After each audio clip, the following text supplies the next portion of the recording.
There have been strikes by Israel on Syria recently, so was that something you were concerned about? Yes, it was definitely something that I was thinking about. I'm sitting here with the world's Shirin Jaafari. She covers the Middle East and has reported on conflicts all over that region, including in Afghanistan, Iraq, and Lebanon. She recently came back from a trip to Syria, and so we are going to hear about that reporting trip. Hi, Shirin. Hi, Carolyn. Good to be with you. It's good to talk with you. You were in Syria about 5 months after the government of Bashar al-Assad fell. The whole country is in this huge period of transition. I'm wondering, as you were out doing your reporting for the world, sort of where you saw those bits of transition, where that was visible, like out on the street. One of the first things that I noticed when I got on the ground was just the expression of the people, the expression on their faces. People look tired and exhausted. And that's understandable because, they've lived through an exhausting, long war. And then there were sanctions on Syria. A lot of people live in poverty. Actually, 90% of the people in Syria live under the poverty line, according to the United Nations. So there's a lot of unemployment. People are struggling to make ends meet. I was in Damascus, which is actually one of the cities that was spared mostly the fighting and the destruction. But still, you notice that in the city and on the faces of the people. The other thing is the air quality. It's very poor quality because the cars are really old and not updated. And the gas that they use is not of a good quality, again, because of sanctions and sanctions.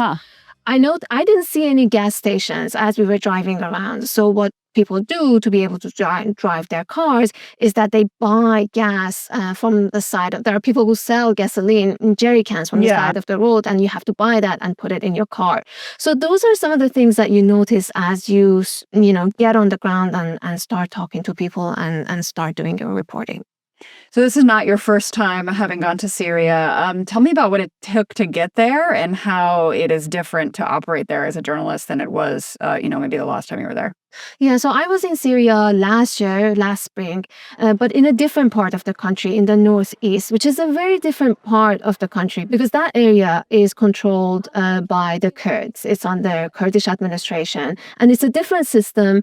I had to go through a different application process to get my visa accreditation for doing journalism on the ground. It's much safer, and it was easier to report. In Damascus, it was a totally different story. Foreign journalists haven't been able to get to Damascus for years because the Assad government did not allow us to get on the ground and report on the ground. So now that the government has changed, we were able to go there for the first time. By the time I ended up going, there were more flights, and I was able to fly into Damascus airport. And Damascus airport, when you get there, there were only 4 or 5 planes that I could see on the ground, and it's barely functioning. But it's a space that, the operation is only getting started after the new government took power. Another sign of country in transition that we were talking about. Yeah. So I'm wondering what your security prep work was, what kind of security considerations you took when you were reporting there. There have been strikes by Israel on Syria recently. So was that something you were concerned about? Yes, it was definitely something that I was thinking about. And Israel did actually strike Damascus when I was there. We have been trained. We have received hostile environment training. That does help you plan and prepare and actually be able to conduct your work safely on the ground. There was also some clashes between different sects near Damascus. The day that I got on the ground, the hostilities were ongoing, and I wanted to report from the city where these attacks were happening. So I spoke with a lot of people who had been in the city the day before, just wanted to make sure where the checkpoints are, what the security situation is, if the clashes have subsided or not. It's basically just being on different WhatsApp groups and checking with people and messaging them about the security situation. And then, in fact, when I landed, as soon as I landed, I went straight to the city and started doing my reporting because that was when it was the most quiet. I decided to go to the hospital because usually in war zones, hospitals and clinics and medical centers are protected. Right. We know that, this rule gets broken all the time. but it tends to be a safer location.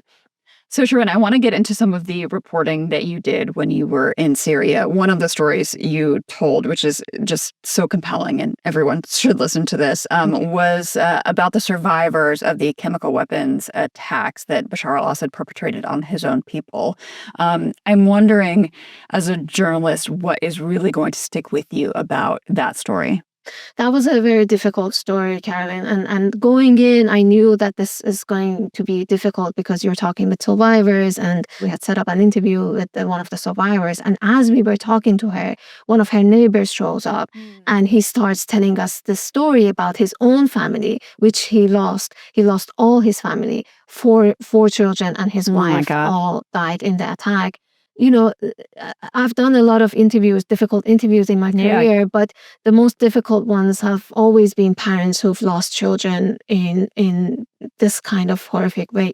And one thing that really stuck with me speaking with him was how much he wanted to tell that story, because he hadn't been able to tell that story to anyone from the outside because of the conflict that was going on.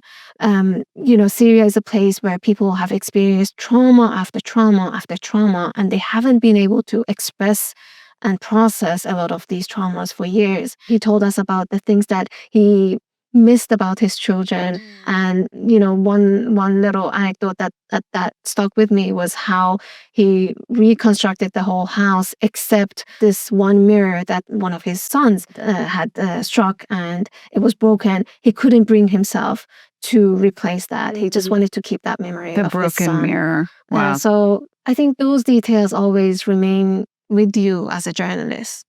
When you were talking to people, did it feel like there were all these emotions and trauma kind of bottled up that people were eager to kind of surface and talk about with you? Absolutely. One thing we should all remember about the time of Bashar al-Assad is that people were afraid to talk. Yeah. So for a lot of these people, this is the first time that they are able to talk about their experiences with foreign media, because before they wouldn't dare to speak. Right. It was too dangerous. Exactly. Yeah. The government could arrest them. They could disappear into the prisons and never to be seen again. And we know that a lot of people did actually end up in Assad's prisons, and their families never know what happened to them. Yeah. Kind of continuing on this theme, you also reported a story about the emerging stand-up comedy scene in Damascus. And you talked about how people are more able and more comfortable to talk and even joke about things that they would not have been able to 6 months ago under the government of Bashar al-Assad. I'm wondering if stand-up comedians are feeling empowered or able to talk about everything, or if they're still kind of pushing up against the edges of what is acceptable in this new Syria. They are definitely trying to figure out where the red lines are. Okay. That's what they told me, that they are testing the grounds, they are telling jokes that they wouldn't be able to tell before, but they're not going too far. They just don't know where the red lines are yet, because this is a new government. This government does have an extremist Islamist past. So knowing that, where are the red lines are going to be, they're trying to figure this out. But also, one of the comedians told me that, a lot of these red lines sometimes isn't necessarily set by the government. It is by the community, your audience, what is acceptable to them. They're ready to hear and what is they're not. not. So this is something that they're figuring out. At the same time, there's a lot of enthusiasm and hope, especially from the younger communities in Syria. They are, telling these stories, they're telling jokes, and they are talking to foreign media. They're setting up new businesses with the hope that the lifting of the sanctions is going to help them and is going to help the economy. On most trips, reporting trips that anyone on our staff does, we work with local journalists to, help us do our jobs. And you were working with fixers, videographer, maybe others. I'm wondering, what you could gather about what the local or national journalism scene is right now in Syria after so many years under a repressive dictatorship. So this is, again, one of those areas that is trying to rebuild itself. There was a media in Syria, of course. Syria had state TV, radio, newspaper, but it was very much under the Assad regime. Right. It was very strict to work as a journalist. I was in touch with a journalist who worked in this environment for years and years. Worked for the for the state previous media. governments. And she would never she would always ask me not to use her full name. Anytime I interviewed her or talked to her, I would only use her first name. She was so afraid to talk to foreign media. And you could tell, even messaging with her, sometimes she wouldn't respond if a question was sensitive because she worried that her communication was being monitored. Yeah. The same journalist, after the fall of the government, is a totally different person. Wow. She is all over social media. She's holding workshops. She's talking to other Syrian journalists. And they are trying to rebuild and revive this journalism scene in Damascus. And this really gives me hope. And actually, as part of my reporting, I spoke with somebody who has started a newspaper. This newspaper started in one of the cities that was under siege, and they wanted to get the information out. So a few of the local people, they started this newspaper, but then most of them got killed in airstrikes or in attacks. But this person that I interviewed, he's trying to bring back the newspaper and publish it and inform the public about what's going on. So it is a really exciting scene to be determined how much they can actually do the work they want to do. Right. Like so much of Syria, a lot of it is to be determined. It's this moment of extreme transition, a lot of hope, also a lot of anxiety, I think, about how the new government is going to act, what's going to happen to minority rights.